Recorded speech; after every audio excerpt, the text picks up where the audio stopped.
বৃহস্পতিবার সুপ্রিম কোর্টে চাকরি বাতিলের নির্দেশের পর আত্মহত্যা করলেন শিক্ষিকা। সুপ্রিম কোর্টে এসএসসির প্যানেল বাদ দিতেই ভেঙে পড়েন তিনি। সকালেই বাড়ির দরজা বন্ধ থাকায় সন্দেহ হয় মালিকের। পরবর্তীতে মালিক বুঝতে পারেন কিছু সমস্যা হয়েছে।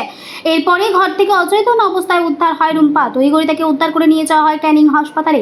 বর্তমানে সেখানেই চিকিৎসাধীন তিনি। মিলেছে একটি সুসাইড নোট, সেখানে নিজেদের সমস্যার কথা তুলে ধরেছেন রুম্পা। এই শিক্ষিকার নাম রুম্পা সিং, মেদিনীপুরের বাসিন্দা, চাকরি সূত্রে ক্যানিংয়ে থাকে। ইতিহাসের শিক্ষিকা ছিলেন তিনি। 2016 সালে প্যানেলের অন্তর্ভুক্ত ছিলেন রুম্পা। প্রথম স্বামীর সঙ্গে বিচ্ছেদের পর থেকে একাই ক্যানিংয়ের নবপল্লী এলাকায় ভাড়া বাড়িতে থাকতেন তিনি।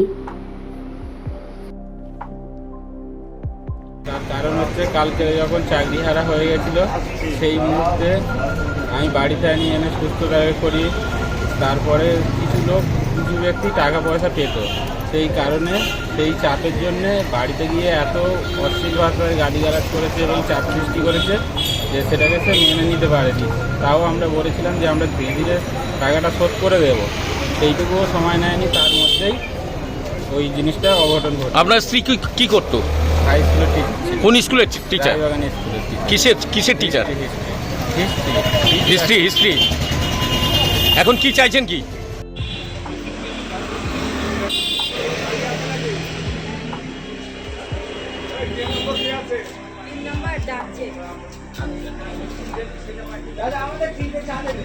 কি নাম বলুন?